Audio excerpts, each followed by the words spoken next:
Hi there, welcome to the Retro Desk. I'm Matt Heffernan, and today we're going to be venturing more into the modern computing territory, starting with this. Now, you might recognize this as my Linux laptop. It was featured prominently in my last video, and I do all of my screencasting and editing off of that.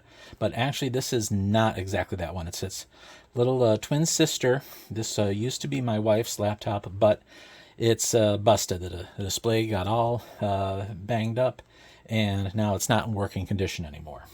So I am stripping this puppy for parts. First thing to come out was this guy. Big old lithium-ion battery. This one's probably going to end up hitting eBay, unless somebody out here in YouTube land needs one of these. This Dell 97 watt-hour batteries, type 6G TPY. If you need one of these, let me know. I'd love to give it to a viewer for just the cost of shipping, so that could be yours. But what I also took out of there was, of course, the RAM. I got some nice DDR4 here, and you can see that each of these are 16 gigs. So I got 32 gigs of RAM. That's what I'm running in the other guy too. And a full 1 terabyte M.2 drive. Now, both of these are things that I'd rather keep, especially the license for Windows that I have on this device. So what's a boy to do with a computer that doesn't work anymore? Aha. Let's get small. Right here. This is the ASRock Industrial Mini PC series. This is basically similar to the Intel NUC. This is still an Intel motherboard, but made by this company that makes ruggedized systems. And this is specifically a little older one. This is an 11th Gen i3. So this is probably not great for running Windows 11 and doing anything more than real basic stuff on there.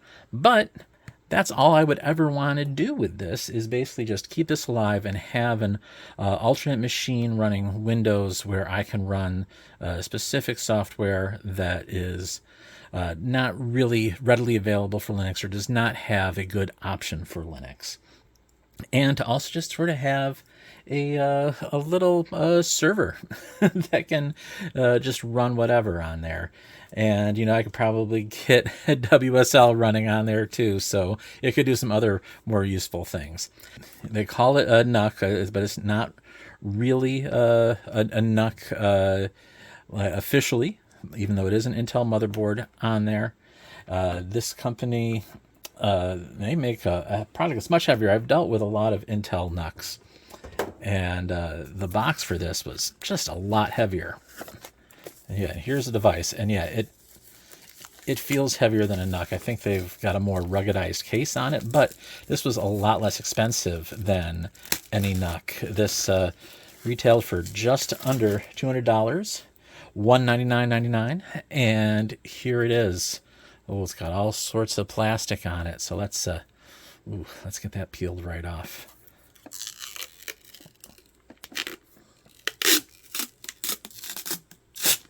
Okay, there's the top. It's got these fun little ridges on there. It's got these vents on the side. Got some more plastic to peel off this side. Let's do a little port check. So what do we got here on the outside? We've got a real deal stereo headphone jack, and it looks like it's got a little mic thing on there, so this should be a 3-contact headphone jack. So very nice. Even though this does, of course, support Bluetooth, it's nice to have something that supports something wired, so I don't have to keep something like that charged at all times. And then we've got here a USB-C port, a couple of them actually, and they are both capable, as you can see, of putting out DisplayPort video signals. And then over here I've got a USB 3 port. And keep peeling all this stuff off. Oh, there's even the bottom's got to stay pretty. All right, and here's off this guy. I guess this is maybe the front or the back. I don't know. Maybe this is the back. Front back. Who can say? But here we've got the power jack. It comes with the power supply in there. I'll be pulling that out in a minute. Got a couple more of these USB 3. We've got full-size HDMI, full-size display port. So 4 different video outs. I don't think it would really drive that too well, but I'm sure you could get 2 high-def displays coming out of here at one time. It'll probably be just fine. And then we've got a pair of Ethernet. Now, it does have Wi-Fi on board. It supports 11AX. And, of course, Bluetooth 5.1. But here we've got a gigabit port and a 2.5 gigabit port. So, yeah, getting real fancy. I do not have any equipment that would help me take advantage of that. But I do have some Ethernet popping out the top here. So, out of my ceiling. So I will use that. So there's all the plastics off there. So we'll set that aside for now. We'll see what else is in this box, because this box is still really heavy. And that's because it's got, pretty beefy old school laptop cord here. So yeah, we've got this guy here with the Mickey Mouse cord. And what's down here at the bottom? Oh, we've got extra hardware. We got little standoffs here and extra screws. Anything else? No, nothing else in there. And then also in our little box of mystery, we got this. Oh, so many options. So here, if you wanted to wall mount this, it helpfully shows you which way is up. And you could mount this sucker to the wall. So this could be your super low profile, low powered server just hanging on the wall. Oh, we've got actual instructions. We don't need that. And here we've got another little, looks like a little mounting bracket of some sort. But this guy here, he's probably just going to sit on a desk somewhere, or who knows, dangling from an Ethernet cable. Something along those lines. All right. So we're going to say goodbye to old Bess here. And hello to our new little baby. So let's take a look at what it's going to take to crack this guy open. Looks like it just has 4 Phillips head screws. Don't have to deal with any Torx nonsense. Like I had to use the super teeny weeny Torx to get into the laptop. All right, I'm going to need a different screwdriver. This guy is not happy. Got so many screwdrivers. I like this guy here. He's a real Sears craftsman. Oh, yeah, that's the stuff. Poor Sears. If only they could have figured out how to turn those into micro centers. Oh, man. There'd be at least me and 3 other guys gone. The old Sears in my neighborhood has now been completely converted into an orthopedic hospital. Or was that the Macy's? I don't know. They took out the Macy's and the Sears of this dead old mall. And in one, they... Ooh, look how long that screw is. Oh, my goodness. There, let's get out our little magnetic tray there. But anyway, they took out the Macy's and the Sears. So 2 of the 4 anchors. The JCPenney is still there. I don't know how, don't know why. JCPenney is still in business here. There was a Bon-Ton. That's been converted into half of it is a Dave & Buster's and the other half is an IndyCar Speedway. And then the Sears and the Macy's, one is now an orthopedic hospital, sort of like a little mini hospital from our main hospital systems around here. And the other one got leveled and replaced with a now standalone big box store and pretty much the same footprint, but now there's a little walking path between that and the main mall, which is mostly empty. And that is a flooring superstore. And I don't know how that place stays in business because there's a ton of competition in that. Around here we have a Carpet One and a Lumber Liquidators and all sorts of competition all around it. So I don't know how that was a good idea, but they're doing it nonetheless. Undoing these screws is quite the adventure. I don't remember the Intel NUCs having screws quite this big, but these ones certainly do. Maybe that's how these become more rugged. Extra long screws. If anybody wants to see real time cracking this stuff open and dealing with these long screws, let me know. If you join the Patreon, I could make that footage available to you if you really don't want to see anything interesting and just want to sit there for a while. All right, so now here we can see the inside of this looks a lot like what you'd see in a laptop. Here we've got our RAM slots here. We've got our wireless, the Wi-Fi card in there, and then we've got our little PCI Express slot here where our M.2 is going to go in. And it looks like set up here we've got, looks like, is this an antenna? Yeah, it's not connected to anything, just sort of taped up there. Am I going to have to actually read? Oh man, I wouldn't want to have to read. But let me just see what our little pamphlet says that is. Hey, look, we figured out how to take out screws without consulting instructions. Yes, I know how to install that. It says how to install the Wi-Fi module. Oh, it's already installed. You don't need to tell me how to do that. It's already done. How to remove the M.2 SSD. It's not even in there. Who is this written for? All right. And then how to install it. Yeah, you stick it in, you screw it down. Amazing. So, okay, so you could have a 2.5-inch hard drive. So that's what that's for. Okay.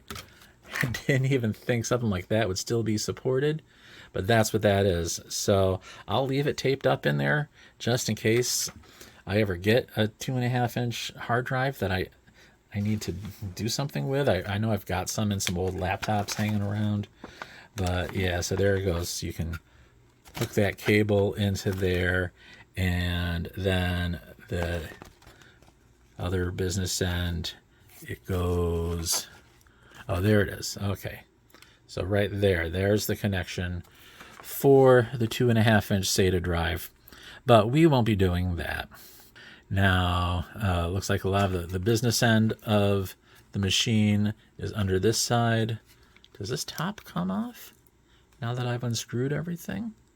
I don't think so. There might be, oh, okay, I think there's maybe some other releases, so I could see the underside of the motherboard, or the overside, however you look at it. So I think that's where the CPU and the cooling is mounted under there. And so if I needed to get to it, I could do that, but we're not going to do that now. So just this rather uninteresting part of the system. So let's go ahead and install our RAM. All right. So we're going to put one down here.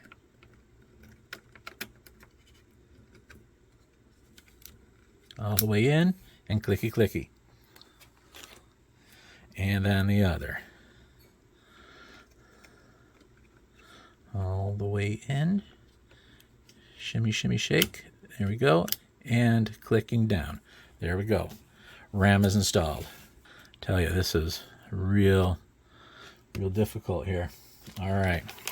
Now, our M.2. I'll put this in here. So we can see there's a little hole for the screw there. I'm going to have to find a screw in one of these little hardware bags that will hold that in place. So there, so you see a little spring up. Okay, well, I think that's what this is. All right, so I think they've got the little bracket here for some of those shorter M.2 drives that like only come out about this far. This is a full length one, so we'll just do the screw right in there. But here you can see I got 2 screws, one to go into the main little hole there, and then another one to go into this extended hole. So that's nice. They're considering any sort of hardware type that you might have. Very considerate. Let's get one of those little flat top screws out of there. All right. And oh, he is a little tiny guy. Gonna need to get a little tiny screwdriver. Let's see. Can this guy handle him? I believe he can. Okay, so you're good for something there, little fella. All right. He's in place. And there we go. That's all she took. Now let's get these back on here. I don't know if there really is if it really makes a difference which way this goes on. Okay, so we've got our little lip here. I think the little lip's got to go. Yeah, okay. That's got to be it. All right, so it is somewhat keyed. And now we'll put these guys. All right, now calling that attached. That's all in there. So I could have replaced that with this guy, but no, we'll keep that original bottom on there. And now let's get our power supply out of its bag. Okay, got a Mickey Mouse power cable. Does not come with a bunch of alternative cables, so it is made for the North American market. There we go. So stick that in there. We'll go ahead and plug in power. We're not going to turn it on just yet. We're going to here also in the back got ourselves a mouse. Beautiful Walmart mouse. I bought a bunch of these at one point just so I just have mice without having to look for them. Just got a whole bunch of them. Oh, I got to put it in upside down there. Interesting. And then I got here nice clicky mechanical keyboard.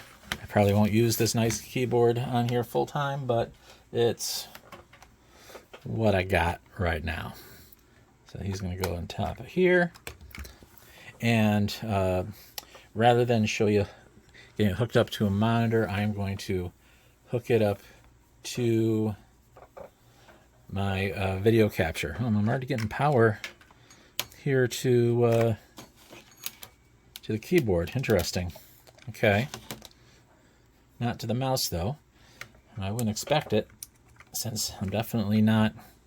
I don't have it powered on. So I'm gonna activate my video capture here before I power it on. So let's cut over there. So I've got my video capture ready to go, and we're gonna power this puppy on and we'll see what happens. None more black. Nothing's showing up here. What's going on? Oh, there we go. Enter the recovery key. Boy, this is having a real hard time capturing. All right, so he is not happy. I'll try rebooting that. Let's see if we're able to get a stable signal now. Let's try F2 to run the setup. He does not like running on here.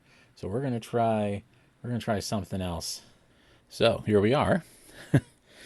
little rigmarole there. So definitely I was not able to capture any of the video off of the NUC when it was still in this sort of weird BitLocker mode. So I've got a fresh install here of Windows 11. I've already got it hooked up to my account. So we're good to go.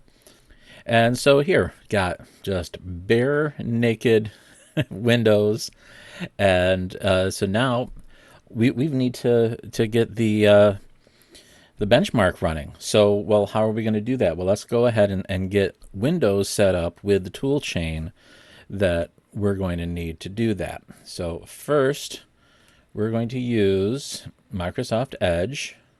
We're almost set up. Now I don't need it more useful for me. Thank you. So what I love about getting into a fresh thing of Windows here is seeing, of course, all the stuff Microsoft is pushing to you. And then when you say the first thing, anybody who brings up Microsoft Edge for the first time, they're going to search for Chrome, and it says, "Hey, you don't need to download a new browser. Should I try Edge now? No, no. Give me Chrome.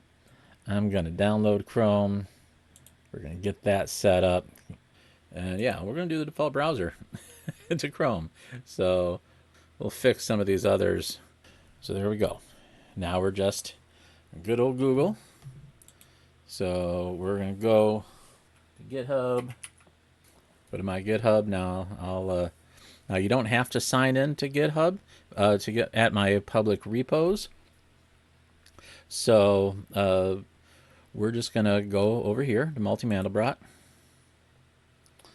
and we're gonna have to get it. But first, we're gonna need to install Git because I don't think we got Git on here.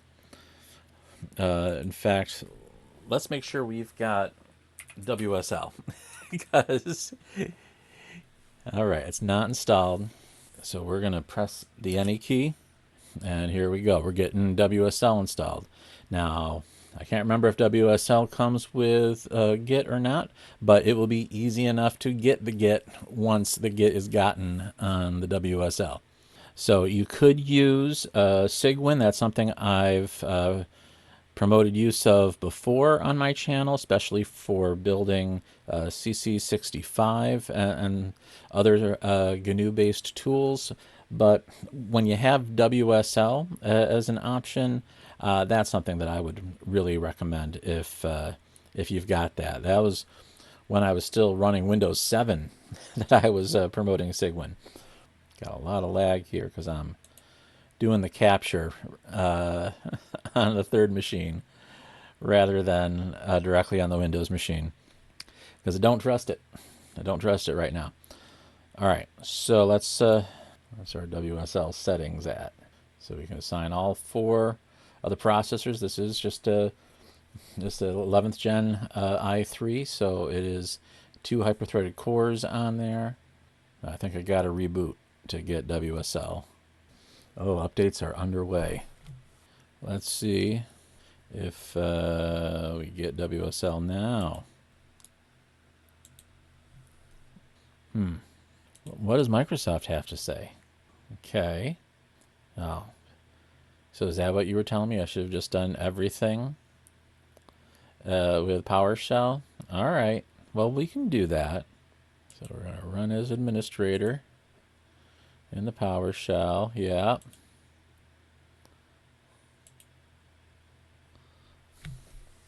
And we'll say WSL install. Okay. So apparently when you just install WSL with the nice GUI, it doesn't actually install the distro for you. So that's an interesting feature.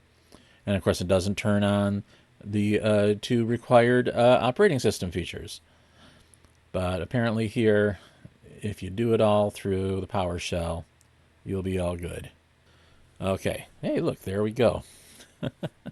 We've got WSL inside PowerShell, and we're good to go. So let's see, do we got to Git? We have Git. Okay. So now, let's go back to the repo that we wanted to go to in the first place. So here from the PowerShell, I'd like to make a workspace directory. I'll go into the workspace directory, and I'll do a git clone. Paste that URL in. All right. And now we got the Mandelbrot. So we go into the repo, into the modern subdirectory, and there we're going to see everything that we need. So, question is, can we just build this right out of the box with WSL? Let's give it a shot.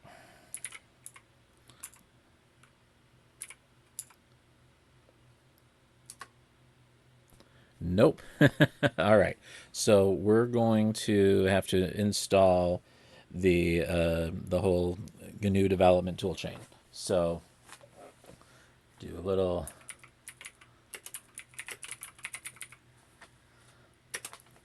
and we get our build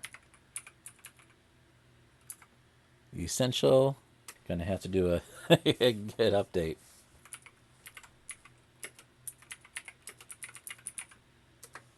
We'll worry about upgrading later. Let's get our build essential in there.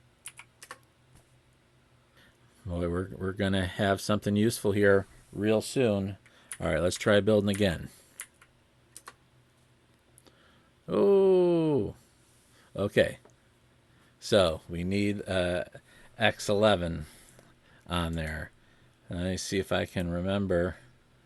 Was I kind enough to put in the README here? Yes, I need C image also. And try to remember what the Debian package name is. That's gotta be it. So C image dev. That should get us what we need.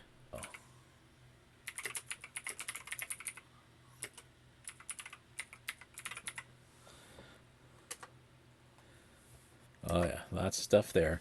So I think the C image dev will get the X11 stuff as part of it. So you can even see in there that it does it requires an X server to work, so that's what we're going to have. So we got C image. Let's try building again. Okay, looks like we're successfully building now. So as you remember, this version has every single permutation of resolution and thread count. So like I said before, this is 11th generation i3. It is 2 physical cores, 4 hyper-threaded cores. So we'll expect the 4-thread version of each of these to probably be maxing out our performance, but we'll see. We'll see what we're going to get here. The one thing you don't have to worry about with Linux is news interrupting what you're doing. If you want to read the news, you go to a website that has news. You don't have to have it pushed to you. All right, so we got all the EGA versions built. Now we're doing the 4K ones. Of course, it doesn't take any longer to build the 4K ones compared to the others. It's basically the same amount of code. These are all the same program, just with different parameters, so they're all pretty much identical in size.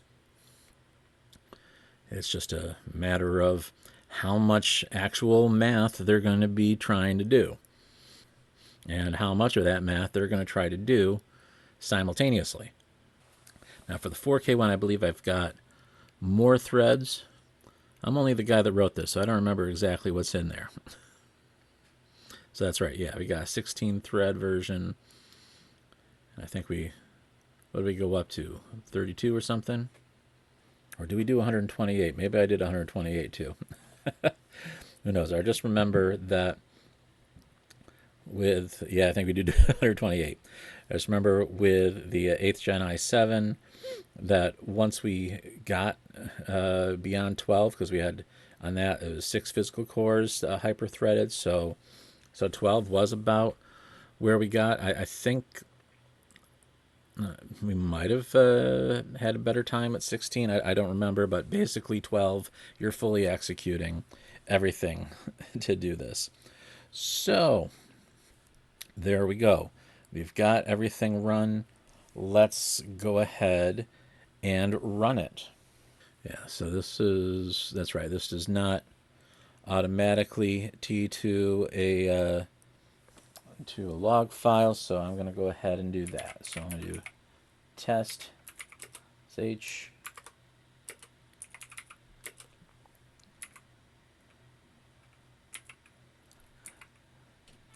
nuck.log. All right. So you can see there that the EGA and the Speccy versions all ran pretty much instantaneously. We can see here we're around 10 milliseconds here for these later EGA ones, and 11 seconds for the 4K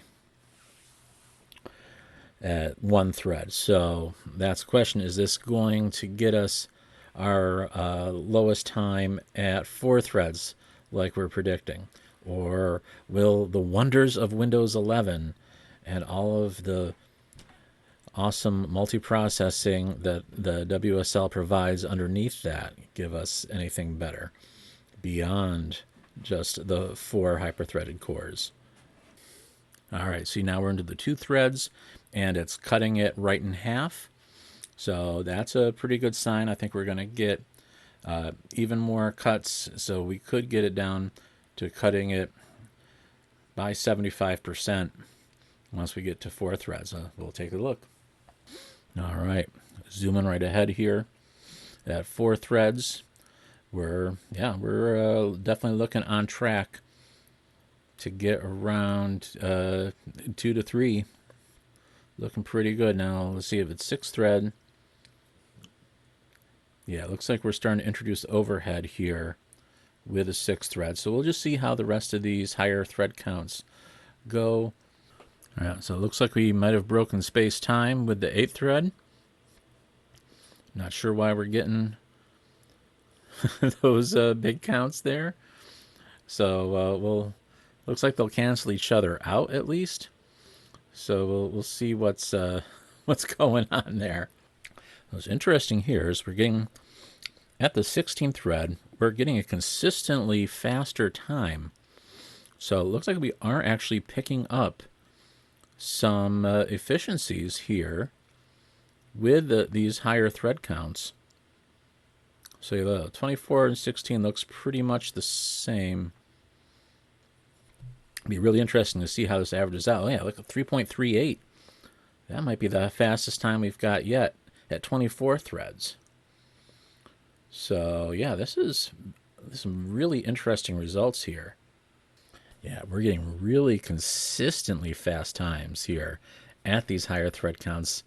We're not seeing the introduction of that overhead anymore, like getting some really low there, 96 threads, 3.356. All right, and there we go. We're done. So yeah, very interesting results. So let's go ahead and get this all put up in a spreadsheet, and we'll run a comparison with what we've seen on these other modern systems. All right, so let's recap some of the results we have. Here was the original results from the from my normal working laptop, which is identical to the one that I salvaged for building this NUC.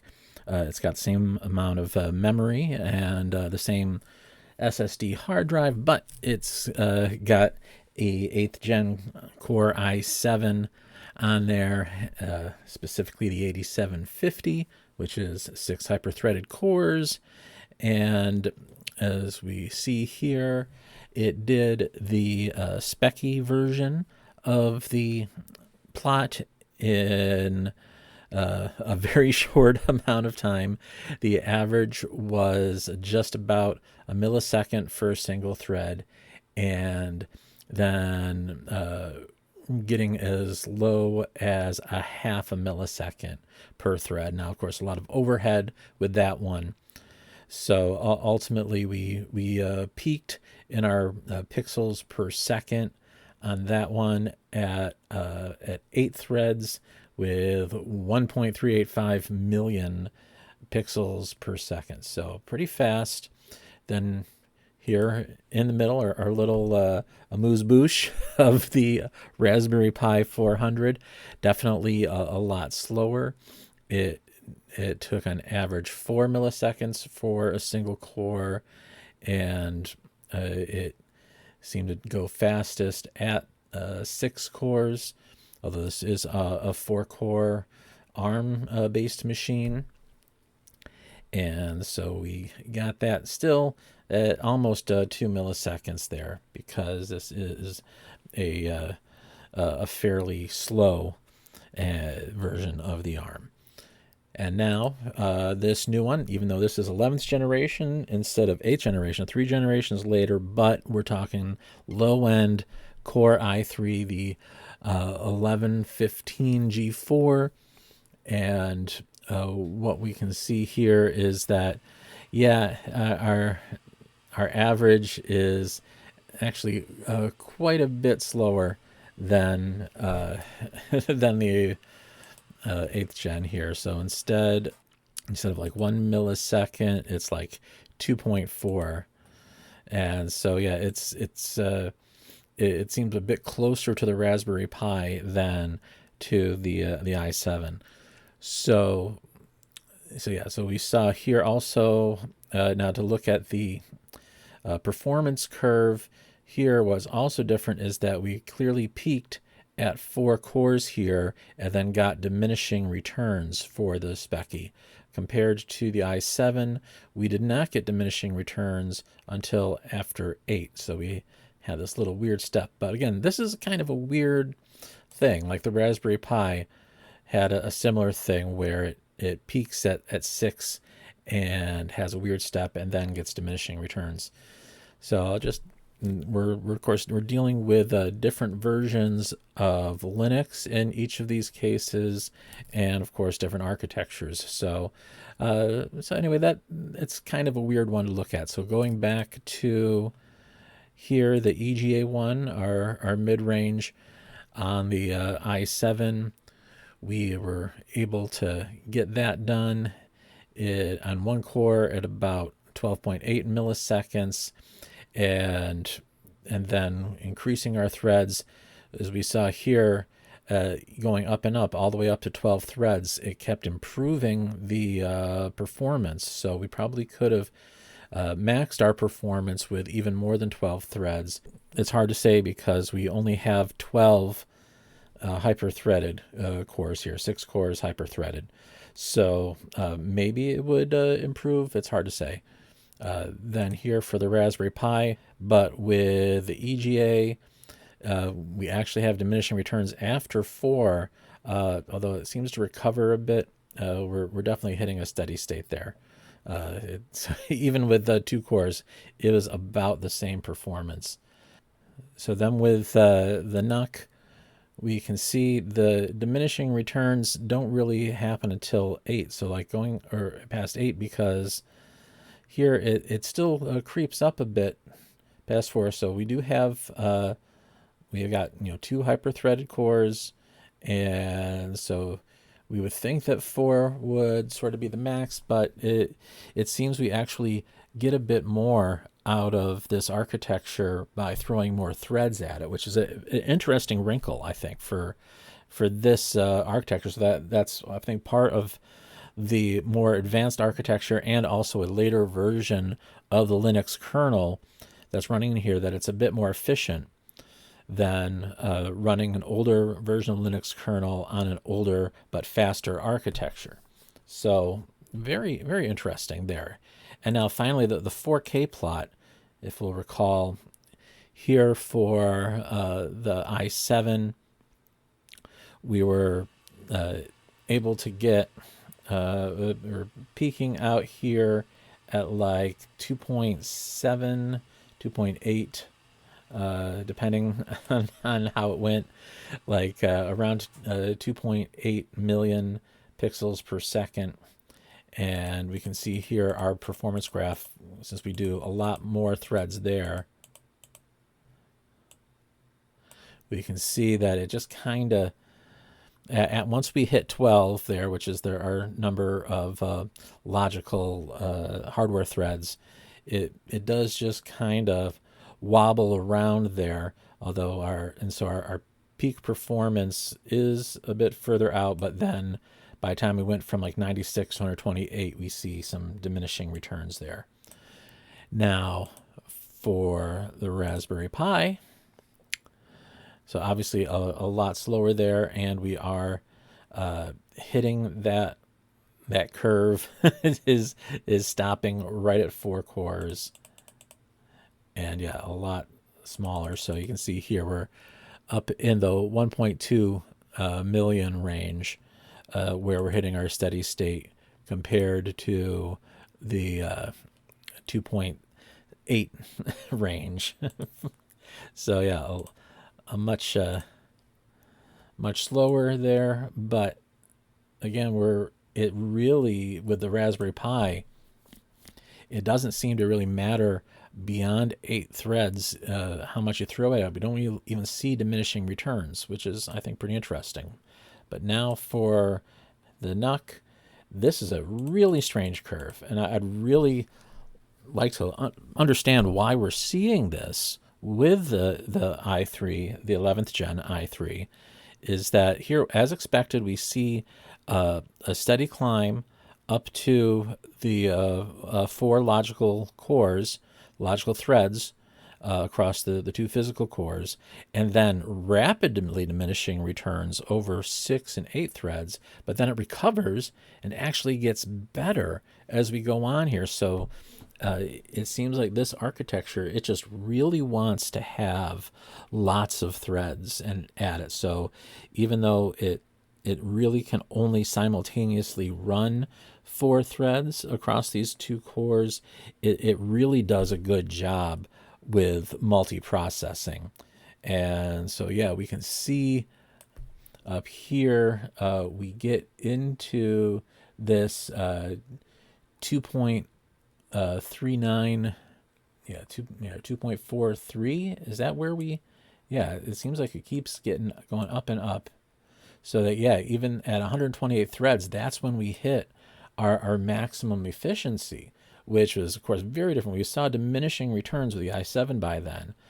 But here we're starting to almost hit that same level of performance. So, yeah, 2.43 million pixels per second with the i3 versus 2.75 for the i7. I mean, really, so very impressive. So I'd hesitate to say that an 11th gen i3 is as powerful as an 8th gen i7.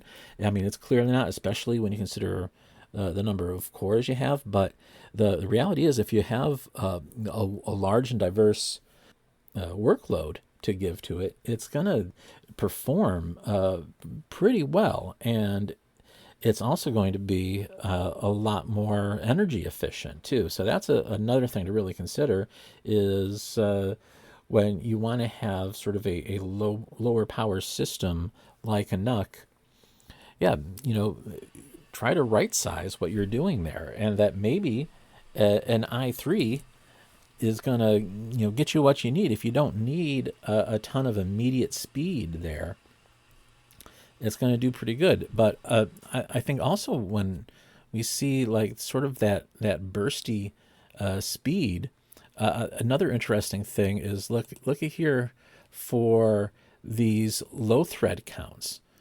So when we're dealing with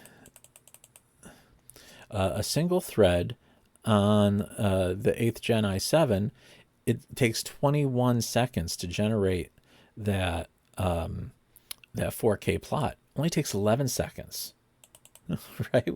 With the 11th gen i3, and it's still faster at 2 threads and at 4 threads. But then at 6 threads, we're almost ready to cross here, because here then at 8 threads, we get down to 3.85 seconds here on average for 8 threads, and here we're we're hitting this this weird sort of trough at 8 threads, and then at 12 threads we pick back up to 3.57 seconds, and then at this point though we have we're hitting the maximum efficiency of the 6-core i7, and we're down at the 3 and below seconds. So yeah, it's really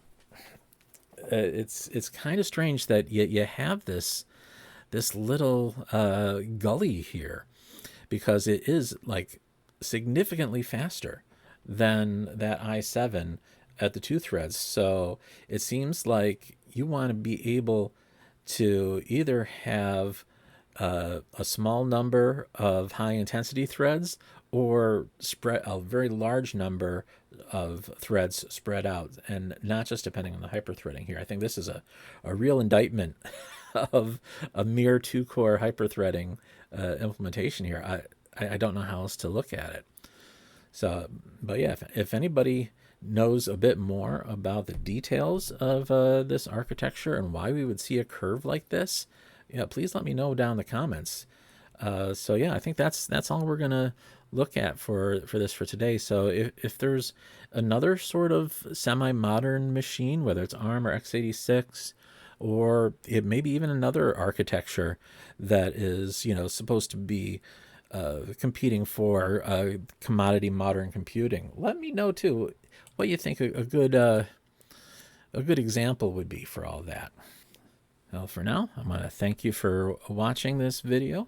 I hope you found it informative and interesting, even though it's not terribly retro. But anyway, if you want to see more stuff like this, please like the video, put a comment down in there, and of course, subscribe to the channel, click that bell to get notified, and you'll know when the new episodes are coming out.